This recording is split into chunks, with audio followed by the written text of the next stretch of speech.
Respect, honest to God. Man, he deserves mad respect. He deserves all the respect. That's why I call him the Steve Jobs of crypto, bro. Straight up. I think that's going to age very nicely. I'm being completely honest. Yeah, I think so too. It's weird how people choose, like they pick and choose who they respect and who they don't. And like some of the people who they respect over the people who they don't respect doesn't really make sense. It doesn't. It doesn't. And the more and more I start learning this space, the only person that sounds super clear is Marshall. Everything that he's built, it makes sense with a clear direction. I can't really say that too much about other projects in the space, to be honest. Yeah, it's really weird, man. We live in like this era of trust and building relationships, and you know, people, everybody, at least from my perspective, they come into crypto wanting to make money, but then they it's like they follow a bunch of people that don't be actually making money in this space. Yeah, bro, that shit is crazy to me, bro. Crazy. Like, why would you follow somebody who's not a millionaire to learn how to become a millionaire? You know, Yeah. like you and I are both, you and I are both millionaires. So when people come into our community, they reflect those characteristic traits because they feed off of our energy, they feed off of our knowledge, they feed off of our information, and then they make money. Yeah. Why would you choose to follow influencers on the internet that act wealthy instead of following people on the internet who are wealthy? It's like, why would you go learn basketball from somebody who's not a professional basketball player to play basketball? Yeah, bro. Spot on, bro. Spot on. Spot on. Spot on, bro. And that's what's deceiving in the space. We can't see people's resume on how good they are at this thing called crypto. You know what I mean? Eventually, I feel like everything will be super transparent where we could potentially see each other's wallets and know exactly how to get to someone's wallet and see what someone's working with. And at that point, it's like, yo, you know, be careful who you follow and make sure you do the back home work to make sure that they're as successful as they make themselves sound on their YouTube channel. And there's so many people who sound super smart, but they don't even have the correct credentials to even be talking about such, you know, topics. It's crazy. It blows my mind. Yeah, but that's that smoke screen, that curtain that you gotta peel back when you first come into crypto. Honestly, even if you're 2-3 years into crypto, you still gotta peel back that curtain. It's so bad, bro. It's so bad nowadays. I just put out a post a second ago that said like 95% of influencers on the internet right now, they're just entertainers, bro. They literally are just there to feed people opium and price predictions and thesis and theories on how these digital assets are going to get to these high prices, and it never comes into fruition. Like, how are people not sick to their stomach with that stuff? Hearing it every day, $1,000 XRP, la la la, and it just never happens, bro. You just get dumped on. It's wild to me. Yeah, facts, bro. Super facts, bro. A lot of price points that were talked about, you know, before certain cases were going on, and they said, you know, when this case ends, this price is going to go here. And, you know, none of that shit comes true. None of that shit comes true. But you know who is spot on with their assessments and talking about, you know, where the price could potentially go is yourself. There ain't nobody that is as accurate as you are on the internet talking about the price of XRP, to be real frank with everybody that's tapped in right now. A lot of people call out prices on XRP that never come to fruition. Never. And those same people never get called out on their shit. It's got to stop, man. It's got to stop. I mean, CyberX, you know, bro, we're the only community with access to institutional insights. People really don't believe that, you know, you can tap into institutional data and dark pools and delta zones, but if you partner with the right people and you know the right people in the space, like we do in CyberX, then you can, and we did. And it's, you know, live and breathe and proof, bro. I mean, a lot of people don't really understand what moves the markets, how institutions pay attention to volume, and yeah, it's a very great time to be alive if you're tapped into the right information. I'm sharing this post here Because I'm super excited about this, bro. CyberX 1228 link up 4 weeks away, baby. Yeah, it's gonna be an epic time. It's gonna be epic time. Invite What other only. invite only? What other influencers on the internet are renting out a multi-million-dollar mansion for their team to Yeah. exclusively invite 20 plus people to come and kick it with them for a couple of days? I don't see that in the space. Pretty sure we're the first ones. And have some super alpha. I can only imagine how alpha the conversations are going to get when we all get together. It's going to be some super alpha going down in those convos. Lots of profitable traders are coming, man. Like, I'm pretty sure all the guys that are coming are all profitable off the top of my head, if I'm not mistaken. Everybody that's coming in terms of the dudes that are coming, I mean, myself, you, right? Looking at our portfolios, the other people that are coming and knowing what amount of capital they manage and trade, it's going to be real cool.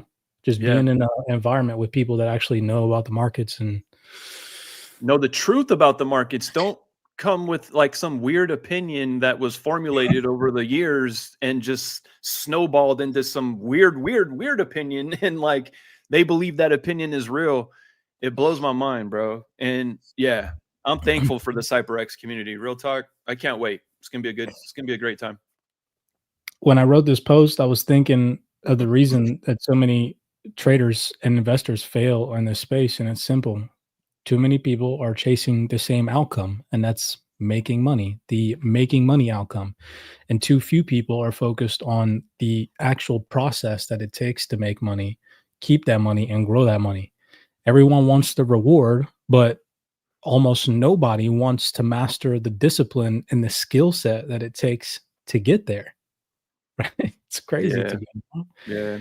You flip that script, and if you focus on mastering yourself and protecting your craft, the money follows effortlessly. When you start telling yourself every day that you're awake, that you're aware of what you're doing and how you're doing it and why you're doing it, that's how you shift from this whole entire chasing profits narrative to actually creating the profits. And people aren't willing to do that nowadays, man. It's weird. Like I said, we're in this era of information, but we're also in this era of extreme ignorance. Yeah. Yeah.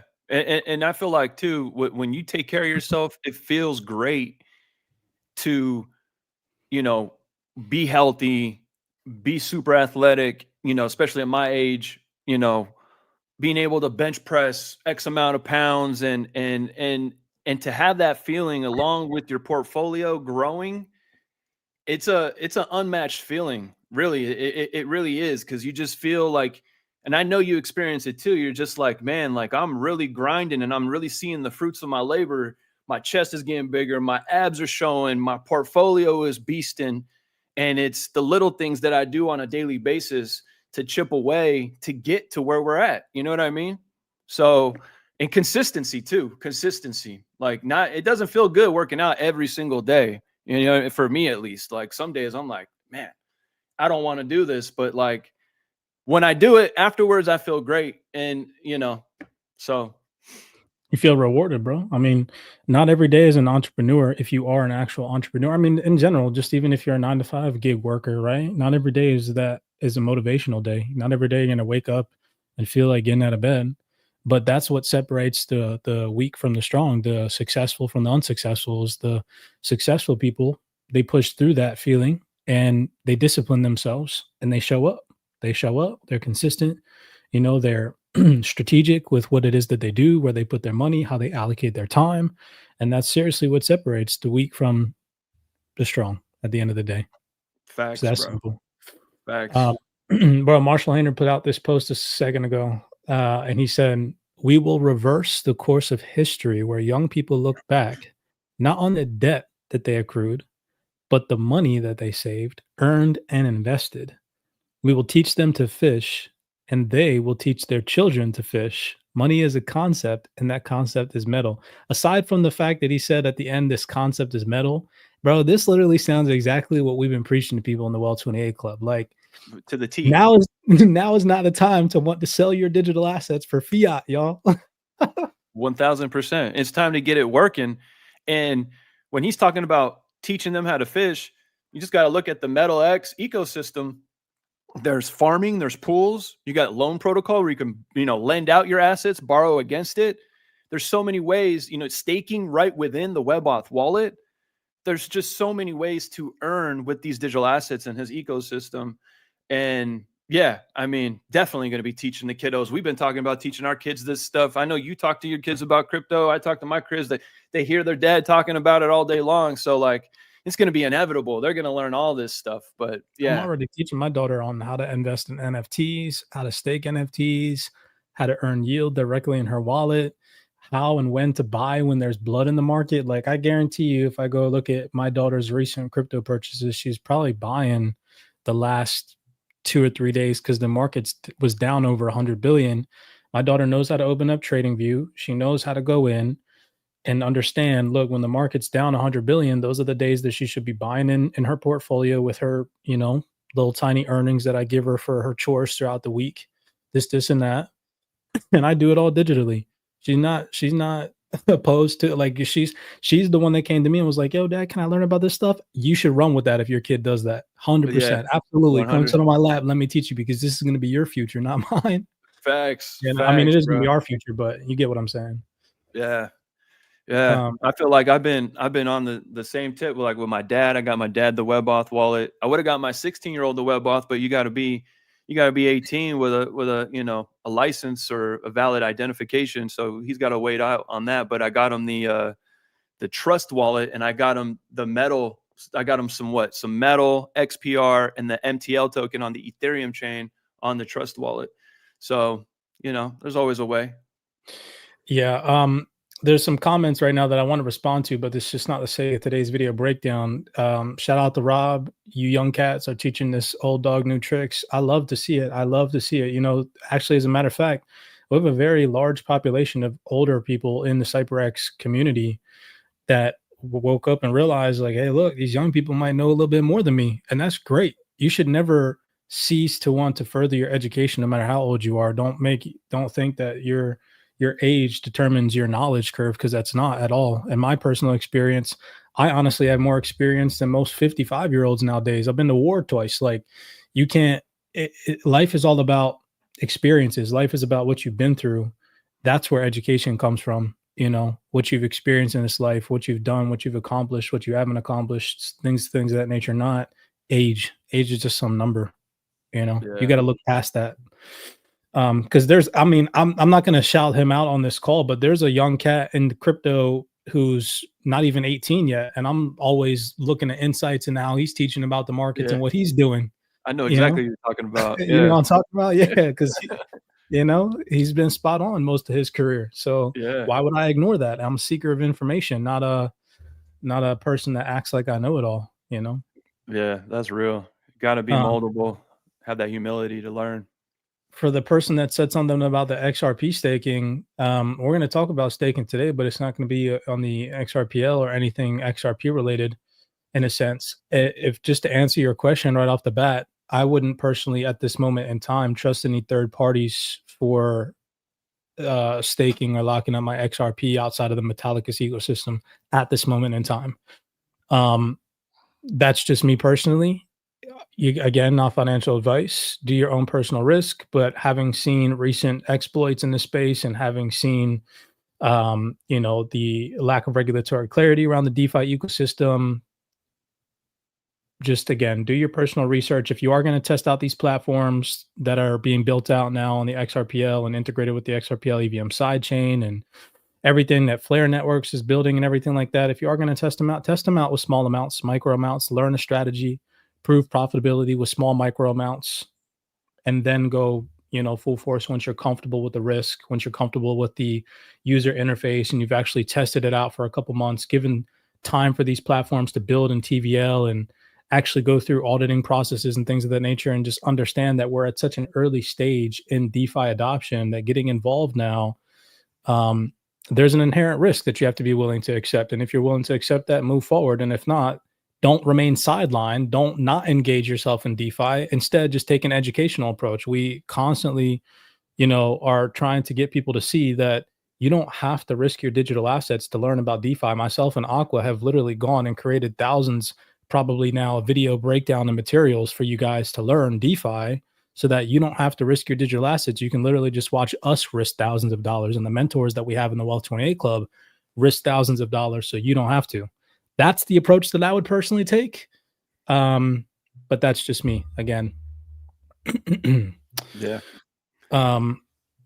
Back to what Marshall was saying, because I don't want to get off topic. This video breakdown is primarily on the Metallicus ecosystem. So Marshall saying the, reverse course of history, where young people are going to look back, not on the debt that they accrue, but the money that they saved and earned. Aqua, bro, you point this out all the time. There's so many problems in the digital asset and crypto ecosystem that the Metallicus blockchain and the Metallicus ecosystem solves, but it seems like nobody gives them credit for that. So like, I'll give an example, right? This is Stacey Warden, and she's talking about this like looping cycle. I'll play this video clip here in a second, but she's talking about, earning yield on your digital assets every single second of every day, taking that yield and having the ability to go out and pay for your everyday goods and services with that yield, right? Well, that's already available right now in the WebAuth wallet to this day. We're running those strategies in the Wealth 28 Club, taking our assets, earning passive income, looping those strategies to earn more yield, compounding those rewards. And if we want to take those rewards and go or buy ourselves cups of coffee or go pay our utility bills with them or whatever we need to do for our day-to-day services, we can do that right now in the Metallicus ecosystem on a compliant blockchain, right? On a compliant platform, in a compliant wallet. Facts. Everything Right. BSA compliant. Facts.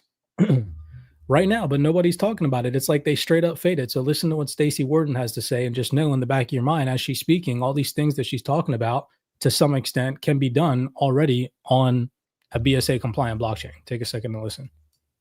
So here's my woo-woo futuristic prediction. I will be able to take my little sliver of an Aberdeen money market fund and I will earn yield on it every minute, every minute, every minute, every minute. And then I will go into Starbucks and I will pay $25 for a latte at Starbucks or whatever it is. And I will, as soon as I make that payment, then Starbucks will start earning the yield on that little slice of my Aberdeen money market fund. Because cash and assets, they're all assets. And so this idea that your money is not always every second working for you is, in crypto, we think that's outrageous, actually. And so the idea that you would always hold yield-bearing assets, that they would be liquid and you would be able to treat them like money and you would be able to pay for things and yield would be continuous. It's continuous finance. I think that will be, by the time your kids are. So why do you think that is, Aqua, bro? I mean, what's your opinion on that? Why, like, is she sitting here saying it's my future projection as to how this is going to all unfold, when in reality, this can be done right now? Why do they do that? Is it because they really don't know, or is it because they're under NDAs, or is it because they're just, I don't know. What's your take on it? I'll be honest with you. I feel like it's purposely being done, because when you look at all of the diagrams, when you come into crypto as well, that show you, for example, all of the ISO 222 projects that are compliant, and they like put it in this diagram and connect everything and like where everybody is at. XPR Metal blockchain is never put into those diagrams ever, for whatever reason. And I just feel like this is being like, I know that if we can find this information, and this information is so available for us to understand and learn, if we just put in the elbow grease and apply ourselves, I feel like other people in crypto have to know about this stuff, because if you guys rub shoulders with each other at all these different crypto events and all talking crypto, I'm pretty sure the crypto community is small, right? So like everybody kind of knows one another. So I feel like it's got to be purposely being hid under the, like it's being tucked. Nobody's talking about it because it's going to make them probably look bad too. And possibly NDAs and shit. Like, I don't know. There's a lot that's debatable. That's really, who knows? That's just my opinion, right? But like when you don't see it anywhere, you kind of start asking yourself, at least I have been like, yo, like, are they purposely hiding this from the community? Like, they don't want nobody to know about these two. And then the moment somebody even speaks about both of those two blockchains, and they do it in a, bro. You do it in a respectful way, and you do it nicely, and you're just, you know, hey, let me just educate you on what we know. Like you said, you get attacked. You literally get shit. I got attacked when I just made a video trying to educate the XRP community on, like, hey, you can lend out your XRP. Some guy that calls himself the king of XRP decided to attack me because of that. Like, this shit is mind-blowing to me, bro. Yeah, I think it's got a big thing to do with tribalism. And on top of that, people just, you know, how they talk to people on the internet because there's a computer screen protecting them, you know, that whole spiel. Most people wouldn't speak the way that they speak to people on the internet in person, but that's besides the point. I can agree with you 110% that I think that a lot of people in the whole ISO 222 club crypto niche, you know, all these assets I have displayed on the screen, it's like, I don't get it. Why, like Aqua said, is XPR network and Metal blockchain never incorporated in this list? If you guys are also focused on these compliant ISO 222 standards, why is nobody why is it ignored? Is it really because it's a psyop in a sense of this is the distraction and the others aren't? No, I think it honestly just has to do with tribalism, biased and opinionated, ignorant people that aren't willing to expand their way of thinking, understand. Bottom line is there isn't going to be one blockchain or crypto asset to rule them all. And people don't want to put their ego aside and be like, maybe the crypto assets that I have in my portfolio aren't the chosen ones. Nobody really knows what the chosen ones are. We hope that the ones that we have in our portfolio are the chosen ones. Shit, I hope everybody listening has the chosen ones in their portfolio. But at the end of the day, you have to be willing in this space to evolve your way of thinking and move with the changing tides. This space moves so fast. This space moves so freaking fast that if you're not willing to keep up with the ever evolving dynamics of the space, you might as well just get out now, because what matters today might not matter tomorrow. And what matters tomorrow might not matter 6 months from now, right? And if you're not willing to adapt, it's just like how we do in trading. Becoming a successful trader in my career, I had to not be biased, not opinionated, and I had to be adept. If the market dynamics for that day were intraday risk off and I'm sitting there trying to take buy positions, then what's going to happen to my portfolio? I'm going to get fucking slaughtered if I'm not willing to adjust my bias from a bullish bias to a bearish bias because of the fundamentals that given day. It's the same thing with crypto. You can't just marry something that happened in 2022 when now it's 2025 and new things have come about. Back to what I was saying is, and I see that we got Paul Gray on the live. This is so awesome that we got people from the Metallicus team actually tapping into these podcasts, because honest to God, we're doing it to really show people that they shouldn't be ignoring what the Metallicus ecosystem is putting out, and it's being slept on 110%. But back to this post where they were talking about how right now there's only 8 ISO 222 compliant assets. But again, nobody talks about this post from Marshall Hainer, which I think is just going to go down in history. ISO 222 is an international standard for payments and settlements between banks, institutions, and blockchains. This is a core component of the technology that will emerge TradFi with DeFi.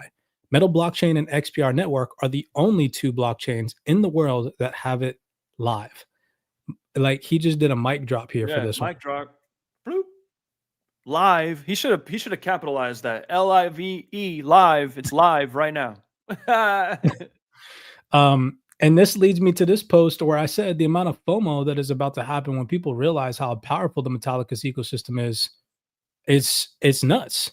You know, you go look, if you know chart work and you're not an ignorant fool that can understand how to measure price action, it's not hard to see that the entire Metallicus ecosystem over the past, let's say, year has outperformed XRP. And I'm not here as an individual trying to shill the Metallicus ecosystem by any means, but so many people think that it's a scam when in reality it's the farthest thing from it. And we'll get into that in today's video breakdown.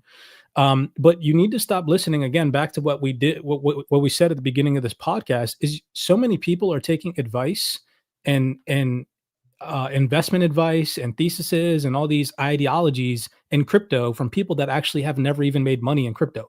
Here on this call, you have 2 millionaires on this podcast right now speaking to you guys. I'm not here. I could care less if you guys buy any of these assets that we talk about today.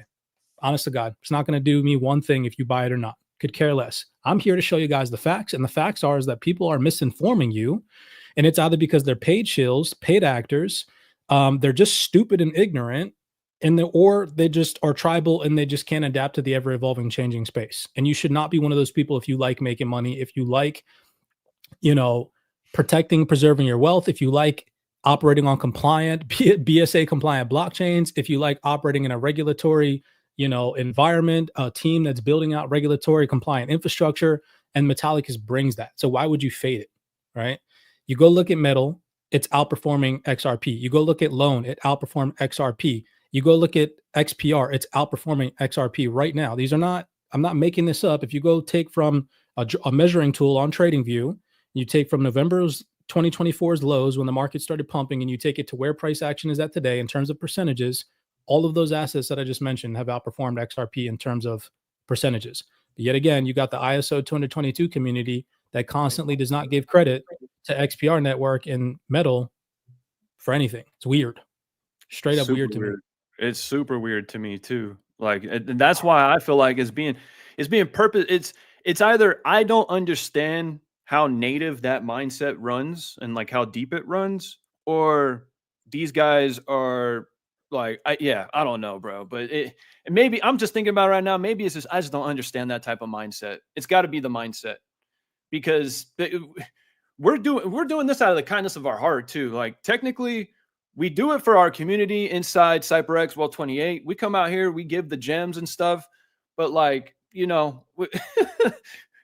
our community fucks with us inside. You know what I mean? So when we put out something, they know. You know what I mean? So like, when we put it out to the XRP army, it's up to you. It's, you can hate us for saying certain things. I'm not coming up here and saying this stuff because I dislike XRP or anything. I'm just being honest. You know what I mean? I'm just hold a lot of XRP. And I hold a lot of XRP, and I hold the Fuzzy Bear. I hold the Fuzzy Bear NFTs, which like, and it's all on the XRPL. You know what I mean? But yeah. I love that Paul Gray's in the comments. Look at blockchain metrics. XPR network isn't far behind XRPL in terms of daily active users, daily transactions, etc. Yeah, I mean, at the end of the day, Paul Gray, it's crazy that even people in the XRP community don't even know what one of the lead engineers of the XRPL have said.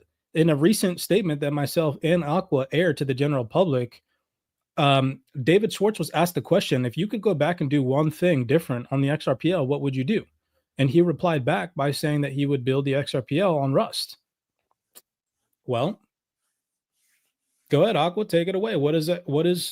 Yeah, I mean, Marshall's already solved the smart contract issue that Ethereum has, like all those different hacks that happen as far as like through the smart contracts. That's all been solved with like subnets on the Metal blockchain. So when David gets on stage and he's talking about, we still us in crypto, we still haven't solved these issues with the smart contracts, he's only really speaking from his opinion and his viewpoint, and he might be hiding what else he knows, because when Marshall speaks about this stuff, he's speaking about it, how we've already solved these problems and we don't have to worry about those issues. And think about it. He also said this as well. He said, because, we're a regulated company, Ripple, we can't even use the XRPL because there's no KYC or anything. There's no, what they call it? Something permissioned, right? I forget the name right now when I was speaking with Grok earlier about this whole thing, but, or permission something, right? So that's already solved inside the Metallicus ecosystem. And what really sets with me, I'm just like, yo, okay, so David, if you guys can't even use the XRPL, but you guys speak of these DeFi institutional relationships with institutions who are also regulated, well, if you can't use the XRPL, that means they can't use it just yet either, right? So like, yeah, you know what I mean? Until there's some compliance, and that's what it's so loud on the wall why Metallicus has BSA compliance. They were concentrating on the back end, AML, KYC, everything that's aligned with becoming BSA compliant. That's what they were doing when nobody was talking about it. Fast forward, they've already solved all these issues that people in crypto talk about, or these, developers and head honchos at these companies, talk about. but they're not mentioning that Marshall's already solved all of these issues. And it's done through the subnets. Like the subnet thing is a very powerful breakdown. I would encourage, without me having to go down the rabbit hole of like how the subnets work, you should really go look at the Metal blockchain and how it's all set up. But it's basically a fork of AVAX, and they have these subnets, and the subnets are basically how these potential, credit unions and institutions could communicate is through the subnets. And that's how they could reverse certain things. Because think about it. If the institutions were to come in and credit unions were to come in and start using these blockchains, they can't have something that's irreversible, right? They can't have somebody that they don't know who's on the chain. So all of that stuff is already completed in this ecosystem. So yeah, I know I went off on a tangent, but there's a lot to like cover on why I'm saying certain things. So I said a whole lot, you know what I mean? Yeah, man. I mean, at the end of the day, bro, it's all stuff that people need to hear because, yeah, like an individual said in the comments just now, there isn't going to be one blockchain to rule them all. And people are truly sleeping on the Metallicus ecosystem due to ignorant influencers that have a lot of followers. And people think that that following count matters. But in reality, remember I said at the beginning of this call, we live in an era of information, yet we also live in an era of massive ignorance where people are just straight up, they lack the ability to look outside of people's opinions and go and open up a document or watch a panel discussion themselves, which leads me to this panel discussion. I want you guys to listen to some snippets of this. It's so interesting. It's like you got people on this space that could never go sit in a room with a congressman or woman. And then you got people who can, that have the credentials to go sit on multiple panel discussions with multiple different people from Congress. But people that don't have the credentials to go sit in with people from Congress won't listen to the people that do. It's mad weird to me. Yo, Cypress too, real quick before we press play though, check what Paul was saying too, right? Because now we have to kind of scroll down to see what he just said. Paul Gray, he had said, what's really interesting is that the other banks and credit unions will be able to deploy their own versions of XPR network. So that's the one part I didn't mention. XPR network is the primary subnet built into the Metal blockchain, right? And it says here, as subnets, which will be compliant and private, they will then all come together and be able to do their DeFi on the XPR network A chain. So that's where all the liquidity will XPR reside. is a meme coin, right? XPR is a meme coin, I thought, right? Whoever made that story up, please unlearn that ASAP, because that is so far from the fucking truth. It's not even funny. Unfollow them and put them in the clown folder that you're saving in your bookmarks on Twitter, ladies and gentlemen, because my clown folder on Twitter is getting bigger and bigger by the day. By the day. So let's listen to this gentleman. For those of y'all who don't know, Marshall Hainer, right? CEO of Metallicus. Excuse me. Listen to what he says here in a couple of these video clips. For the record, he's sitting in with a individual representative from Congress, and he's also, who is the organization that Metallicus partner with, who they're sitting in on this call with? The gentleman, the other guy? Bonify, right? And listen to just a couple of video clips. It's 4 primary clips, but we're going to pick apart what they say and really open people's minds to what it is that they're saying. You can't be you can't be categorized in this whole, oh, it's a scam, when you're saying things like this, sitting in on panel discussions with people that have these types of credentials, doing these things in this space. It just doesn't make sense. So really start to pick apart who it is that you listen to on the internet and the things that you should instead be watching. Because if we go down and we look at this, this video is from 4 months ago and has less than 1,000 views, which just goes to show the lack of education in the space. This video should be the one that's trending. This video should be one of those ones that has 100,000 views. But instead, if you go look at those XRP to $1,000 in January 2026 price predictions, and y'all know the influencers who have said that, I guarantee you, I promise you guys, with every bit of money that I have in my portfolio, that is not happening. Because if it does, I will buy Twitter and I will ban that shit from Twitter. Facts, bro. That's how much money I'll have if XRP goes to $1,000. So I hope they're right, but I can guarantee that they're not going to be. And those people are the people whose content is freaking taking up all the algorithm, because it's trending. Because why? It's tapping into your dopamine. It's unrealistic hypium bullshit that should be ignored at all costs. And instead, you should block that feed out and start to tap into this stuff. So this first clip is going to be of Marshall Hainer. Listen to what he says about how Metal is positioned and how they built out the system for RegTech to come into blockchain. Take a second here and listen to what Marshall has to say. On Metallicus before we get into the PPP here, how is it positioning itself to secure and create efficient blockchain adoption? Yeah, a little bit about Metallicus. We were formed in 2016 with the vision of bridging traditional financial services to blockchain. And when I got involved in crypto about 15 years ago, this wasn't really a popular topic. Flash forward to today, 2024.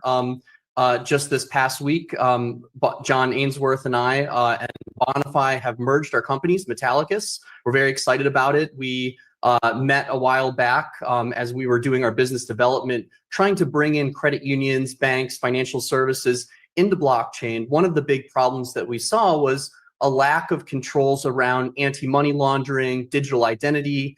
If cryptocurrency is becoming money, and I believe it already was, how can we regulate it as money, and how can the blockchain itself conform to traditional anti-money laundering laws and also give us the tools to treat it like traditional money? So for example, if you go to the ATM and you withdraw $20, that's a bearer bond essentially in your pocket. It is your ownership. And blockchain has a similar technology, but at the same time, there are serial numbers on that bill, right? And if I transfer money around the world, the banks that are involved in those transfers have to be compliant with the local laws and regs. And also it's their job to stop crime, to stop these problems. And so these are some of the problems that we saw with blockchain that were preventing institutions and banks from entering. If cryptocurrency is money, how can we treat it like money on the blockchain? And so really that was the vision of myself and my team in Metallicus. And with this merger together with John Ainsworth from Bonify, we brought together really a comprehensive product suite and platform that allows you to take those traditional, what I call reg tech or regulation technology tools, and bring them on the chain. And I think that's why we've had so much success. Before the merger, I think we had about. Did y'all hear what he just said? We built a product suite that allows the reg tech environment to come and migrate over to the blockchain. Like, how can you categorize what this man just said into some meme niche category? Yeah. What? I don't, Yeah. I truly don't get it. It's weird to me, man. It is. It is. And yeah, bro. I mean, when you look at crypto too as a whole, this is the only Metal blockchain is the only project that can, in a compliant fashion, give the institutions, the credit unions, and whoever else the option to have their own blockchain and have their own stable coin. That is possible through Metal blockchain, period. And, David Schwartz is one of my favorite people too. I'll say that, right? And I pay attention to all his tweets. And one of his tweets, he even admits, he says, we're seeing a lot of players that want their own blockchain and want their own stable coin. He just said this August 13th. His words, not mine. So with him saying that, I'm like, oh, okay, well, thank you, David, for that excellent tip from what you know and what you're hearing based on the people you're rubbing shoulders with, because the only project that I know that's even that can even make that possible is the Metal blockchain. So rest my case. For those of you who don't know, who Bonify is, I want you guys to listen to this individual representative. Excuse me that I don't know his credentials off the top of my head, what position he holds at the company. Maybe he might be the CEO or the co-founder or whatever, but he definitely holds some high-end position.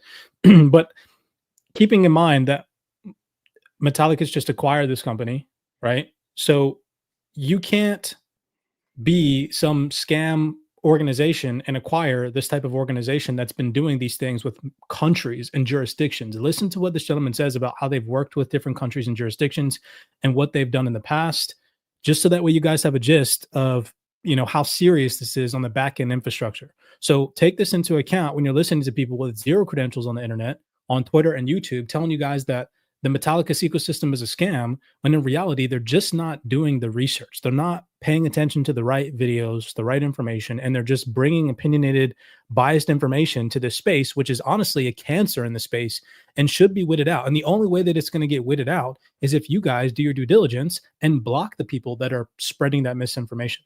It's very simplistic, and it's going to take us as a crypto community as a whole. Doesn't matter if you're an XRP maxi, Bitcoin maxi, Ethereum maxi, XPR maxi. What's going to take for us to get that shit out of the crypto ecosystem is that block button, is that ignore button, is that, you know, you have those little tiny 3 buttons on Twitter that says not interested in this content button. It's that button. Press that button. It'll benefit you so much more and your portfolio, I guarantee, because it'll block out the noise for you. So take a second and just listen to who this gentleman is, just so that way you guys can see into the credentials of Bonify and how important this merger is with Metallicus in them. You will. Yeah, I mean, at the end of the day, it is the infrastructure that is going to power the digital economy as it evolves. John, I want to learn more about Bonify, the identity and fraud solutions through blockchain, because also at the end of the day, this intersects with cybersecurity as well when you think about identity and fraud. And it's well known that one of the first steps in terms of mitigating cyber threats starts at identity. Sure. Well, thanks for having me. And just a little bit of background. We actually started, ironically, in 2016 as well as a research to action. And our actual legal name is CU, as in Credit Union Ledger.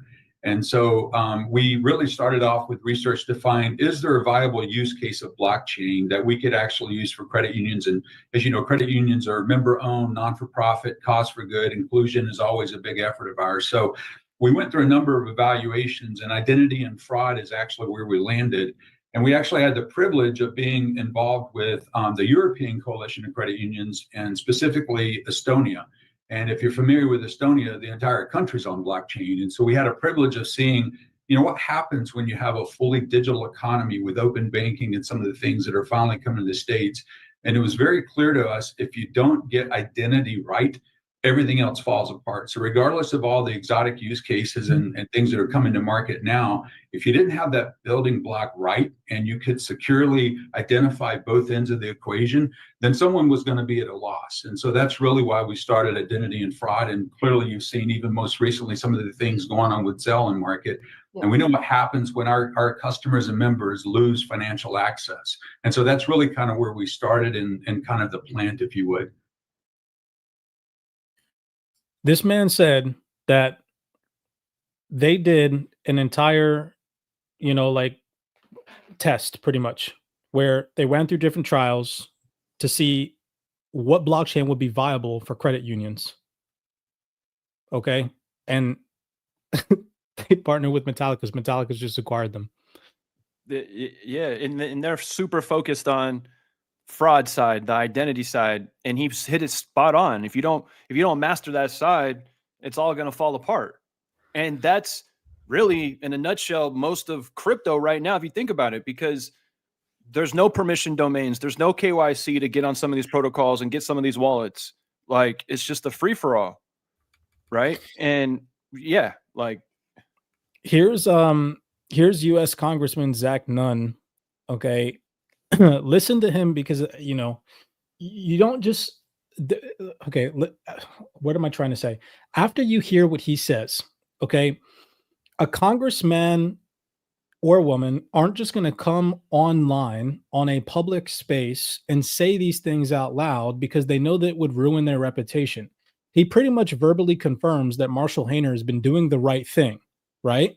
And so you, again, take into consideration what we're trying to show you, that you have this crowd of people, particularly in the XRP community, because for some weird reason, and keep in mind, for anybody listening, if you go back in history, CyberX has been at the forefront of accurate updates on XRP. I've been in XRP since 2016. I'm probably one of the only influencers that you can never, ever find an above $5 price prediction on XRP in any of my content over the past 6-7 years.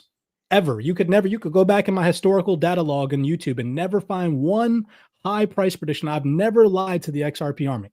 So I'm in the XRP community, whatever you want to call that, right? As one of the influencers that people don't like, because I've never shilled XRP price. So I'm not biased against XRP. But for some odd reason, it's the XRP community that thinks that XPR is trying to replace it, when in reality, when you do research on what the XPR network is, it's not even, it's completely separate. It's completely different. It's Yeah. not anything on the same level.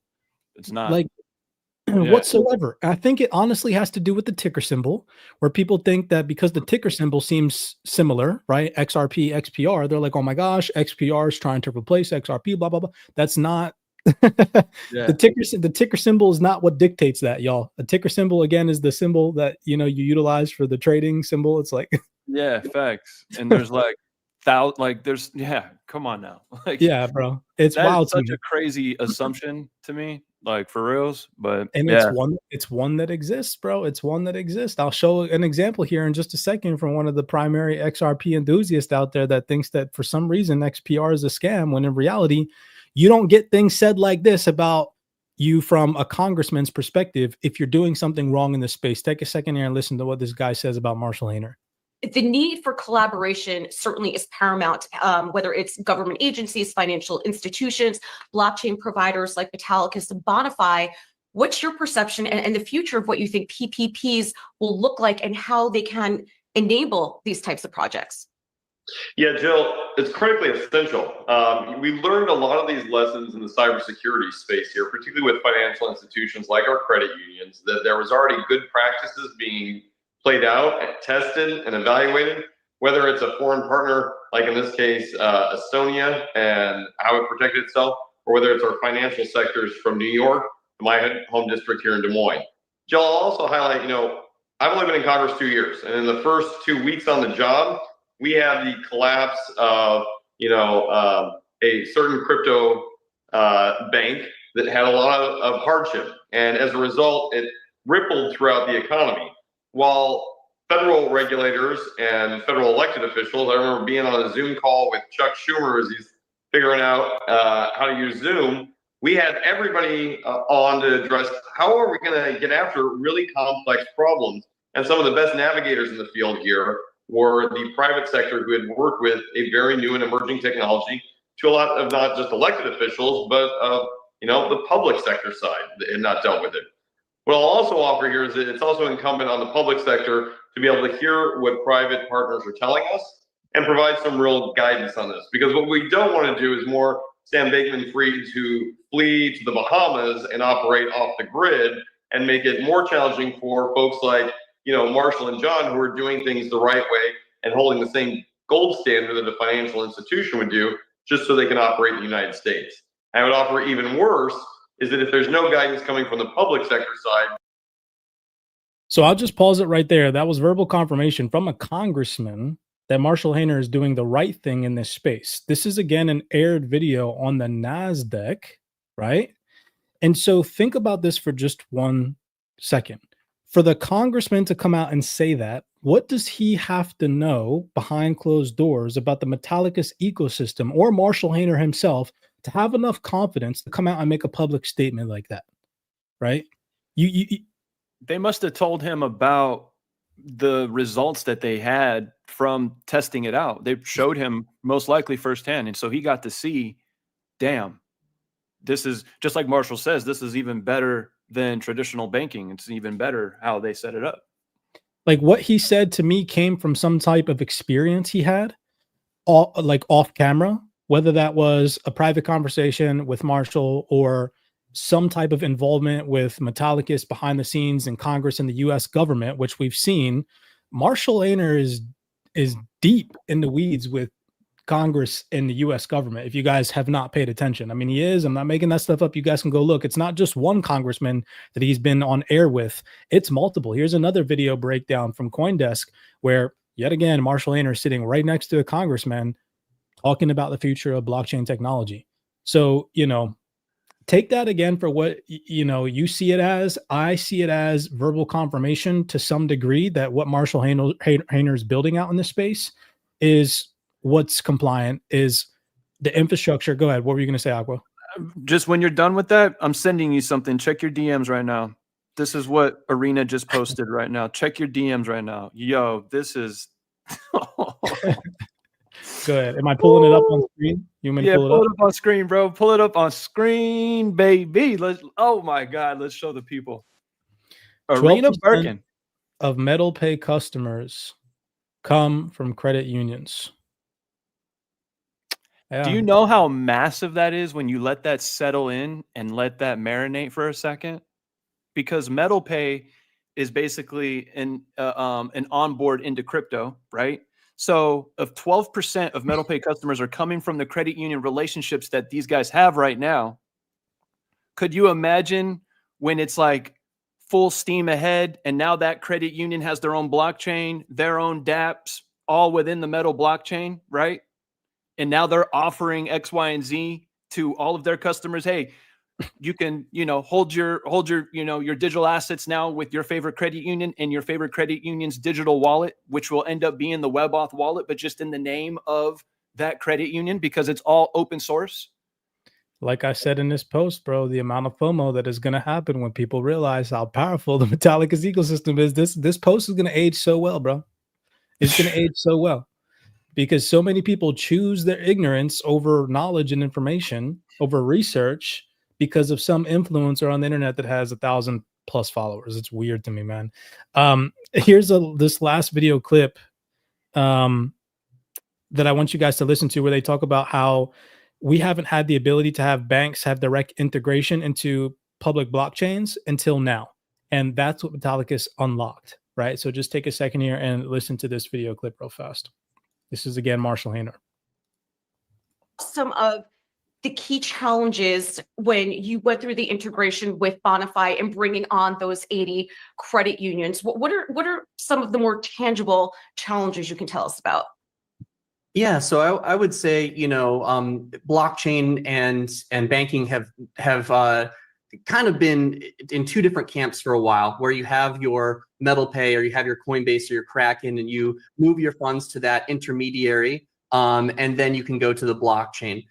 We haven't really until what Metallicus and Bonify are working on together have seen the ability for credit unions or banks to have this direct integration to the blockchain. And in order to get there, we need to have guardrails. We need to have direct integration. But what's crazier to me is that up until now, we haven't had that capability until we had this integration with Bonify and Metallicus. That's that's massive. That's mind blowing to me. So, yeah. And this video was only from 4 months ago, so relatively recent. Yeah. Which honestly just goes hand in hand with how we started off today's call. Now that we have 2,000 people on, where Marshall just said, we will reverse the course of history where young people look back not on the debt that they accrued, but the money that they saved, earned, and invested. We will teach them to fish, and it will teach their children to fish. Money is a concept, and that concept is metal. Yeah, bro. I love, man. Yeah, all his posts. So he's a very intellectually person. Paul Gray, if you're still listening to this, we'd love to have you and Marshall on a call, whether it be separate or together. And we could even do something where we send you guys questions in advance, so that way you guys can approve them, because we know you guys are probably under strict NDAs as to what you guys can and cannot talk about publicly, which we totally understand. But we would love to have you guys on this podcast. If you're still listening, Paul, reach out to myself or Aqua in the DMs on Twitter, and we can set something up on a scheduled date that suits your best interest in your schedule. We can adjust to that. But thank you for tapping in with us on this call, Paul. But I want to read this, Aqua, because we're going on almost an hour now, and I want to get through a little bit of this Q2 report that Metallicus put out on August 9th, because it's got some really good, juicy information. And, for you guys listening in that are our followers, these are the types of documents that when you go and you read some opinionated content on the internet about a network or a chain or a project that you're not too sure about and you've never really done research on, these are the types of reports that you guys can go out and read yourselves, so that way you can formulate your own opinion instead of, paying attention to uneducated people on the internet that don't know what the heck they're talking about. So I want to read through some of the highlights of this. You guys can come over here, Google it, Metallicus Q2 report. It pops up right there at the top. You can download it. But I'm going to pick apart some of the highlights here that I, particularly focused on myself. Sorry if you guys can't see this font. It's a tad bit small probably on your end, but I want to read thoroughly through some of this. So check this out. First off, this is from Marshall Hainer himself. Just a couple of highlights. It says, with over 20 years of combined building in crypto, it's a long time in crypto, Glenn and I are confident that Metallicus has engineered the most advanced and regulatory compliant blockchain banking stack in the industry, ready to integrate with financial institutions looking to enhance their operations today. Keep in mind that Metallicus is one of the only blockchains on the updated FedNow service providers list from May 2025. Ripple's not on it. Stellar's not on it. XTC's not. Like, nope, nobody else is on it except Metallicus and Bank Social. Just saying. Let that sink in. Facts. These are facts. So this honestly, this report is going to really blow your mind of what it says about FedNow. So just, we'll get to that in just a second. But it says here, from stablecoins and private subnets to crypto as a service, on-chain identity, self-custody wallets, and compliant DeFi, the Metallicus stack was designed for financial institutions, credit unions, and community banks to deploy custom solutions tailored to their specification and built to best serve their members. And we now know from the CFO of Metallicus that 12% of credit unions, or 12% of users of MetalPay, are credit unions. That's huge. Right. That's major. Where others have built fragmented and isolated solutions, Metallicus has developed a purpose-built vertical framework for banking, engineered from the ground up and shaped by the very institutions who are now on-chain and piloting use cases with other members of TDBN. Then here it says, we are adding more native networks to WebAuth, bringing new markets to the MetalX lending platform, which I really like because we have people in the comments that are like, I never want to sell out of my digital assets. I'm one of those people. Why would I want to sell my XRP, considering the substantial amount of XRP that I have, for fiat currency after I've been accumulating XRP using fiat currency for all these years? When XRP really ever does go to $100, why would I sell it for fiat to get stuck back in the traditional system when I could go over to MetalX, lend out my XRP, borrow stablecoins against it, and if I want to go buy a house, I can go buy a house after converting my stablecoins that I borrowed against with my lent out XRP to go buy that property or to go buy that Ferrari, and then just pay that loan back while my XRP is earning some yield to then get my XRP back after that loan's paid back and then have my original XRP position. Facts. Come on now, y'all. There's levels to this game. So, and improving customer experiences by rolling out UI, UX enhancements across the entire suite. With the impending launch of A-Chain, which you talked about, Aqua, a virtual machine precisely designed for banking, the best crypto banking experience is still to come. And then if we come down here, unless you wanted to talk on that. No, I'll just say shout out to Marshall Hainer. He just reposted our podcast right now, by the way, bro. Yeah, I love this. I'm telling you, we're gonna bring it into fruition to get Marshall and Paul on the podcast at some point in time in the future. I'm putting that energy out into the universe. Yeah, me too. I'm putting it out there. All right. So to continue, it says our first credit union stablecoin pilot is now live in the Metallicus sandbox environment. This pilot offers a secure, isolated setting for institutions to test stablecoin issuance and transaction workflows using a one-to-one USD-backed model, evaluating settlement speed, cost efficiency, and ledger transparency without risk to production systems. 12 credit unions are now actively participating in the pilot, each deploying a custom branded stablecoin. So hold on, let's back up, because for all those people that are like, oh, there's nobody using Metallicus. Yeah.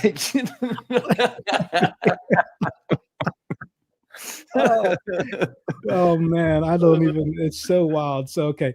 12 credit unions are now actively participating in the pilot, each deploying a custom branded stablecoin and validating use cases like member to member transfers, internal settlement, and core system interoperability. I repeat, I like that last part.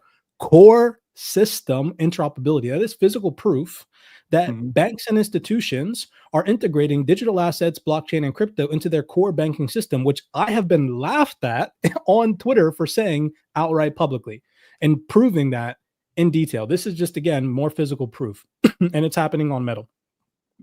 Our partnership, our partnerships with Go West Credit Union Association, representing over 300 credit unions across 6 states, provide structured access to blockchain-powered solutions and accelerates learning through shared experimentation.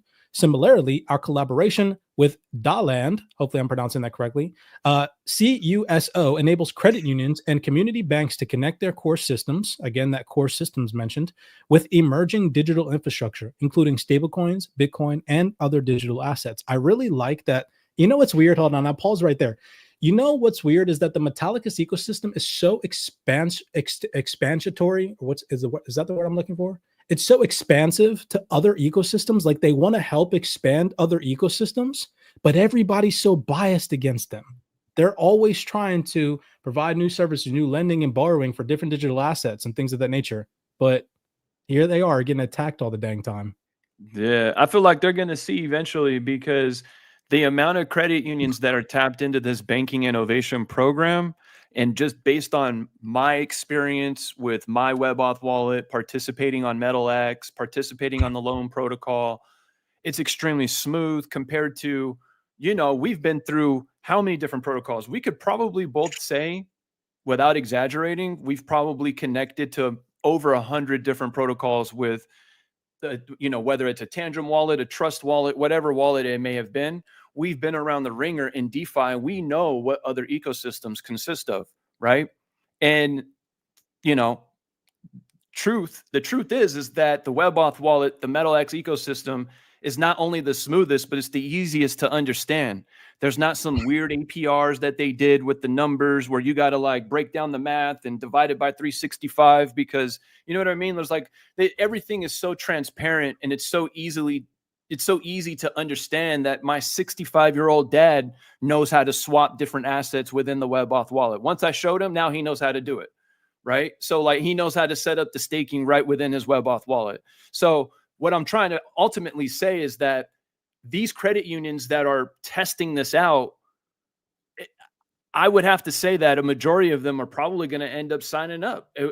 If not one of them signed up, that would be beyond mind-blowing, surprising to me. But I don't see that happening. Correct me if I'm saying this, correct me if I'm saying this incorrectly, but long story short, they created a drag and drop model, like a plug-in model, where once institutions are comfortable, once they want to offer these solutions to their client, they can literally just, it's open source technology. They can literally just give it. Exactly. It's open. So the Metal blockchain will give them the opportunity to have their own blockchain and have their own stable coin, right?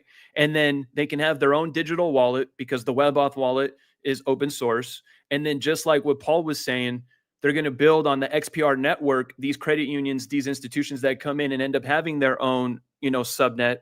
And they're going to build on XPR, but in the name of their credit union. You know what I mean? How we go there now and it's decorated as MetalX. Well, when a credit union adopts this, it's going to be XYZ Credit Union, right? So, and that's why it's just, and all the compliance, everything is built into it. So like, how do these guys get compliant? You call Marshall in the gang. Like, that's how you're going to have your own stable coin. That's how you can have your own blockchain. That's how you're going to become BSA compliant. There's nobody else you can call right now in the game that's going to give you that capability. Which honestly, to me, it seems like they're already calling your boy Marshall. They're already picking up that phone. I'm just saying. Marshall's sitting next to all these Congress people taking, you just can't go out and do that. I'm sorry, you just can't. And people that don't have credentials are mocking, like the fact that, what was that, the podcast you sent me that Marshall Hainer was on, dude, it broke my heart that people had the opportunity to listen to such an intellectually inclined individual on this space, or in this space, and instead of picking his brain, which would be an honor, they decided to attack him publicly. What kind of dumb person do you have to be to fumble an opportunity like that? Low IQ individuals, bro, that have no idea who they're speaking to. Zero clue. That, what that comes back to, bro? That post that we started out this podcast with is that there's so many people in this space that are taking financial advice from people who are not millionaires, who have never accomplished any type of financial gains in this space, and they're just clickbait warriors, bro. Facts. Yeah, here you got two dreadhead dudes covered up in tattoos that have multiple 7-figure portfolios, have managed multiple 6-figure businesses, putting you guys on game. Yet we're always the one, because we're not wearing a suit and tie, looking all fresh and smiling at you guys nice like these other influencers are. We're the ones that get ignored. Yeah. I'm just saying. you know, but we're not the ones here lying to y'all about $1,000 price prediction. Man, this shit. I swear to God, if I said tomorrow every day is my plan is to now tell the whole world that XRP is going to $1,000, Bro, you I'd would probably blow have up. 100,000 YouTube subscribers by the end of the year. Your Real talk. algorithm would supersede mine, my dude. You kidding me? I ain't never doing that shit though, bro. Never. Send Aqua to 50,000 subscribers right now. Start shilling, bro. Start shilling. Anyways, back to this post, back to the series. I know that we got off track. I want to go back to this document, which again, you guys can go Google yourselves, go check it out. Highly suggest you take it upon yourselves to read. Very thorough document. Just Google the Metallicus Q2 report. It's the first 2 links that pop up. But this is what really blew my mind here. And again, you have this niche category of this ISO 222 compliant asset list. And people say that there's only 8 compliant digital assets that fall in line with that ISO 222 compliance. Nobody talks about how ISO 222 is live right now on 2 blockchains, Metallicus, Metal, and XPR Network. XPR Network. Yep. And then here in the document, this is what I really liked. Mind blowing that nobody said this or, you know, pinpointed this little tiny piece.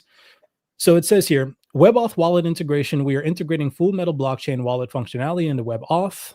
You can see my screen. This update will consolidate staking, governance, and transaction tools into a unified interface, streamlining workflows and enhancing usability for both institutions and individual users. I like that because it reiterates this ideology that we've been trying to portray in the Wealth 28 Club, which is we're operating right now on this level playing field where for the first time ever, these financial primitives that have primarily been restricted to financial institutions are becoming readily available to your everyday average internet user with a mobile device and an internet connection, which is mind-blowing. People still can't comprehend that you can go earn yield right now on tokenized stocks. You can go freaking buy shares of real estate in multi-million-dollar real estate properties and start generating yield straight from your mobile device while you're sitting at your 9-to-5 job, hating your freaking life and wanting to get out of the system.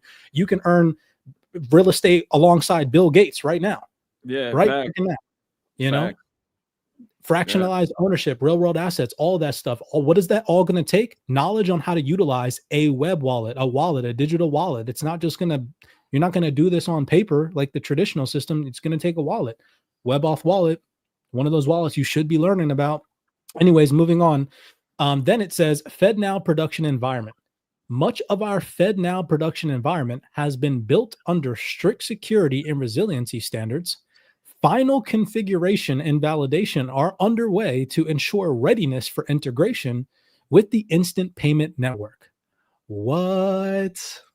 Yeah, bro. That's when A chain goes live. Apparently, like that's what we're like the TDBN community. They're always talking about when A chain goes live, and basically, yeah, like that's and like you said it, bro. Like the only ones that are on Fed now is BSL Metallicus and Bank Social, right? That's it. Yeah. The updated May 2025 FedNow service providers list, which bro. anybody can go and validate. I'm not going to pull that up right now, but actually I always got timestamps. I might have it pulled up, honest to God. Let me see. I got timestamps for everything. Here it is right here. 2025. Here's the updated as of May 19th, 2025, Bank Social, Metallicus on the FedNow service certified service providers list. There's no Ripple. I'm not against Ripple and XRP, and not by any means. I just need people to know that. It's like I'm not trying to be biased. That's not what this is about. But it's weird. Again, what we're trying to debunk here is why there's so much tribalism against XPR or Metal, when in reality it should be the complete opposite. Yeah, it should be the complete opposite. People should be like, "Dang, you guys found a diamond in the rut!" Like, what? This is like finding a needle in a haystack, bro. Think about it. Like.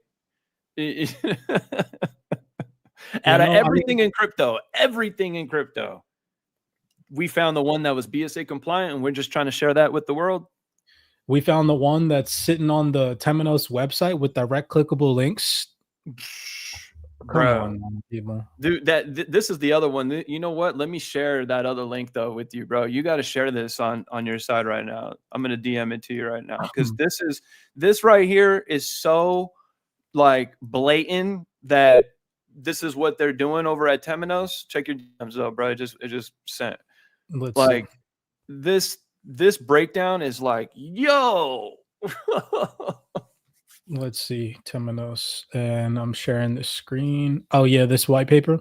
Yeah, bro. Every financial institution needs a blockchain. This is exactly what you were talking about.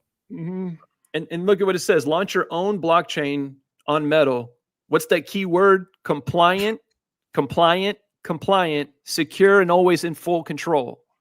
Bro, this is major, and it breaks down to these. So if you're an institution and you're like, damn, like we already like blockchain, we already like how it's going to do everything, and this is a project that can give me my own compliant blockchain and my own stable coin. And look, they already got private and public features.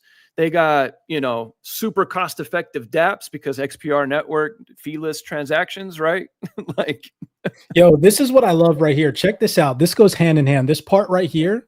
So this part right here where it says Proton is built to handle payments, decentralized finance, dApps, DAOs, payment messaging, banks, PSPs, payment service providers, fintechs. If y'all don't know these acronyms, come on, y'all get hip. Gotta get hip to these acronyms. Fintechs with higher resource efficiency, right? So right there in a nutshell, it tells you what Proton is. You got these people out here like Zach Rector. Again, I'm not here to attack Zach Rector. He's just one of those people in the space with a lot of followers in the XRP community that spreads misinformation for God knows what reason. Who knows if he benefits from the views, if the likes, or whatever it is that he benefits from, or if he's just doing it because maybe he's just ignorant to the fact. But this is a post where Zach said, I see Proton and its affiliated projects are getting hyped up again. Just do yourself a favor and ask Grok if any institutions are using Proton. The project would have 10x better success if it was just acknowledged as a meme coin and ran with that. But in reality, it's like Zach literally doesn't have any inner ability to come over and just read that. That's not what Proton is by any means. It's not at all what Proton is. It's literally built to handle payments, decentralized finance, like it tells you word for word right here. So anybody that follows that crap could, again, click that ignore button and that block button to disband that ignorant information in this space that is honestly a cancer in this space. And in my personal opinion, should be avoided at all costs, When instead, again, remember I keep saying this on this call, ladies and gentlemen, we are in an age, an era of information where information processes and spreads faster, if not almost as fast as the speed of light. I know that that's unrealistic, but you get what I'm saying. Super fast, okay? Where if you want to find out something, all you got to do is open up your computer and Grok it or ChatGPT it. Or if you still use Google, Google it, Perplexity AI it, Claude AI it, whatever it is you do, it's boom, just like that. But yet people still choose ignorance. It's weird. It's like they're stuck in this 2017, 2015 mindset when in reality we're operating in 2025, heading into 2020. We're heading into 2030, y'all. It is not a game anymore. If you haven't researched the 2030 agenda, the digital transformation, the integration of digital wallets, AI agents, blockchain technology to its core, like, and actually understand it, like what we've shown you in today's video breakdown, and you're still biased thinking that one digital asset is going to rule them all, that's not what we're at. We're not at that point anymore. We're beyond that. Hey, and for the folks that think like we're about to go, we're still in that 4-year cycle. when we just showed you how institutions and credit unions can have their own blockchain and bring God knows how much liquidity to chain, right? Like, there's going to be so much growth in these next coming years from now until the 2030 and beyond. Yeah, I feel like that whole 4-year cycle is been out the window. It's been out the window. This goes hand in hand with what we teach in the CyberX Wealth 28 Club. It's that the people that learn how to lend, learn how to borrow, learn how to liquidity provide, learn how to yield farm, learn how to vault, learn how to tokenize their real estate properties and then earn yield on those, learn how to liquid stake. I mean, there's so many different little tiny niche categories in DeFi that you could learn the risks involved, learn how to mitigate that risk, learn different strategies inside the DeFi ecosystem to grow and maintain your wealth in different terms of market cycles and pull downs and drawbacks and pumps. If you're not doing that due diligence right now, mark my words, this is a warning to everybody listening. The people that do will supersede you in their portfolio appreciation tenfold. tenfold. The people that learn how to do all those things that I just mentioned will 10x their portfolio in the next year, will 10x their portfolio in the next 2 years. They don't have to wait for these market cycles. It's like people don't understand. You don't have to wait for market cycles anymore to make money. You can make money now. Yeah. Facts. You have to, now it's not just something you can go out and do. It's not, you're going to lose money if you just think you're going to go out and win at these markets. No, you have to learn. You have to learn from people who have hundreds of thousands, if not millions of dollars in this space, like myself and Aqua and some other DeFi mentors that we have in the Wealth 28 Club, who show you guys putting our hard-earned money on the line. Again, the trials and tribulations that we've gone through. You heard Aqua say that we've battle tested and tested over 100 different protocols. I can second that. I can't say that I've done over 100, but it's probably pretty dang close. I've connected my wallet to and gone through the user interface and tried things out, sending different transactions, seeing what works, what doesn't. But we recorded all that information, and it's all right here in the Wealth 28 Club, so that you don't have to go out and risk your digital assets. You can learn those things yourselves, so that way when you're ready, when the regulatory environment is there, when the infrastructure is there, and you're comfortable with the risk environment to go out and do so, you know how to, because you have knowledge. That's what's going to become powerful. Not selling your crypto for fiat when everything in traditional finance is coming on chain. As a matter of fact, I showed a video breakdown the other day of an individual representative from Franklin Templeton. Her name's Sandy Koal. Go look up her credentials. She has current credentials and stems from organizations like the World Economic Forum, the CFTC, and the DTCC, which is the DAO for the United States financial system. Okay, if you guys don't know who the DTCC is, we're pretty much the DAO of the United States financial system. She has those types of credentials, and she specifically said that once people come into crypto, they're not really leaving crypto. If they are selling their crypto, they're staying in stablecoins and they're generating yield on those stablecoins. They're not going back to traditional finance, right? And so if you do plan on selling a portion of your digital assets, okay, so be it. Sell some of your digital assets, but you could sell those into stablecoins for profit, put those stablecoins into a lending and borrowing platform, borrow against them, keep your liquidity, expand your liquidity, earn yield on your liquidity, and multiply your wealth instead of just selling back in traditional finance into your bank account. Like, that's so dead.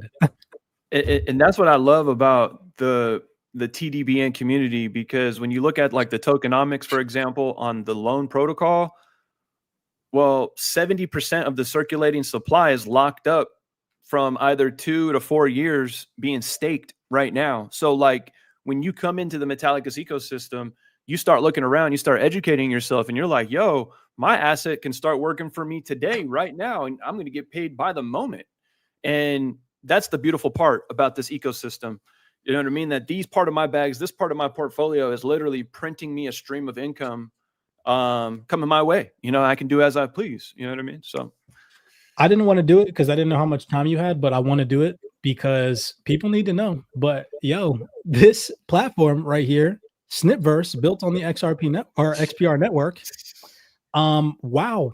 Like, wow, this is honest to God what Twitter should be doing. And once I feel like this is, again, speculative in nature, and this is my personal opinion, I will go out right and say that this is not fact right now. But I personally believe that once content creators realize, especially content creators on Twitter, realize what Snipverse is offering in terms of what Aqua just said, constantly earning on your assets every single day and constantly earning on your posts every single day, and then being able to compound those rewards every single day, this platform is going to be one of those platforms, in my personal opinion. Again, I'll repeat that, my personal opinion, that blows up, right? So I said here in this post, this is a little meme I made. I thought it was pretty funny. Why aren't we earning daily rewards for every single post that we can compound and earn yield on? Oh, wait. On Snipverse, built on XPR network, we are, right? And so I'm not going to get into too much detail, but if you go over to the docs, I highly suggest, again, this is now where the fact-based information comes in. You should educate yourself so that way you can garnish and back what it is that I just gave you in the form of opinion, create your own opinions, therefore, after you read the documents on this platform. But check this out. On Snipverse, first off, user authentication is verified. How many of you guys suffer? I know I suffer being an influencer on X from bots. If you go look at my DMs right now, I have hundreds of messages from bots, right? If you go look at my comments, there's hundreds of scam messages from bots all the time. Well, Snipverse solves that problem. User authentication and verification. At the heart of Snipverse's authentication and verification system lies Proton's WebAuth wallet technology. This revolutionary authentication method eliminates the need for traditional usernames and passwords, significantly reducing the risk of hacking, impersonation, and ensuring a bot-free environment. How many times have you guys seen high-end influencers lose their X account because of some hack? Or how many of you guys have seen crypto projects in this space tweet something out outrageously crazy because their account got hacked? Well, Snipverse and WebAuth Wallet solved this problem, right? Then on top of that, just this other little tiny highlight, it says rewards for contributions. Snipverse.com rewards users for their contributions to the crypto community. By utilizing Snip coins, users can earn rewards for sharing valuable insights, participating in discussions, and promoting projects, and providing meaningful feedback. This incentivizes, active engagement and encourages the sharing of quality content. So you literally get paid to post. That's crazy. And not only that, but on the platform, you can stake snips. So you can compound that yield. You can claim daily rewards, and you can, again, re-compound those rewards back into your position. And it's just a flywheel. And this is all happening right now in Snipverse on Proton's WebAuth wallet technology. This is game changing. And it's like weird that people aren't waking up to this, which I firmly believe that they will over time. It's all just a matter of time. It's not a matter of if anymore. It's a matter of when. But this is something that I firmly believe everybody on this call right now should go take a look at. No, not telling you guys to go out there and buy snips by any means. I'm not shilling it, but just go read the docs. Go do your due diligence, read the docs, type in Google, XPR network, Snipverse docs, find the docs, read it, and gather your own opinion. After you've done that, then you can move accordingly, right? But don't ignore this technology. Even if it's just you going and learning about it, what's possible, you don't have to go out and buy it. But if you at least know what's possible and what potential you have, especially if you're a crypto enthusiast and you're already constantly posting anyways, why not take advantage of it, right? Because other people are. And that's what goes back to what I was saying is the people that learn DeFi, that learn yield generation, that learn how to compound their bags and grow their wealth. And then now they're going to supersede the people that don't. It's just the facts. I agree with you, bro. I totally agree with you. And based on where we're at, I feel like covering this ecosystem right now in this moment, the way we are compared to how everyone else is looking at crypto and looking elsewhere, this is a legendary space today, bro. Real talk. Yeah. There's a legendary space today. We had Marshall retweet us. We had Will in here as well. Will Cleaver, who's part of the Metallicus team as well. And then we also had Paul. Like today was legendary day today. Today was a great day. I'll end it reverting back to Marshall Hainer's original post that we started this call out with. By the way, shout out to you guys for tapping in with us. I know that this wasn't our traditional Friday podcast. We actually have a protocol being built out on the XRP ecosystem on our Friday call this upcoming week. So make sure that you guys tune in with us on that Friday call. Lending and borrowing platform, Show Finance being built out on the XRPL EVM sidechain. We're going to have them on our Friday podcast. But thank you guys for tuning in with us today. We're going to wrap it up here for the sake of the length of this call. We do appreciate the love and the support. Always bring you guys facts. I mean, there were a couple of opinionated, comments made in today's breakdown, but the vast majority of what we share with you guys today is all fact-based information that you guys can go and check on yourselves. That is our goal here in the CyberX Wealth 28 Club, is to give you guys the facts and to pick apart and separate the tribalism and the speculative hype and the nonsense that exists out there on the internet and give you guys institutional research-backed insights that actually matter in this space. So hopefully you guys enjoyed that type of approach today. We really do appreciate, like I said, all the love and the support for coming out. So I'm going to end it here, and then I'll tell you guys where to find us at and come tap into our community if you guys choose to do so. So Marshall here said that we will reverse the course of history where young people look back, not on the debt that they accrued, but the money that they saved, earned, and invested. We will teach them to fish, and they will teach their children to fish. Money is a concept, and that concept is metal. I love that, because that just goes hand in hand with what we're doing at the Wealth 28 Club, where, in the Wealth 28 Club, we're about to host our first ever CyberX Wealth 28 Club link up. And look at, this is crazy. And what's allowing us to do this? Crypto wealth. We're not able to afford a mansion like this because we're just some random dudes on the internet, right? We invited 22 of our private community members out to this mansion to come and hang out and collaborate and network with us in person in real time.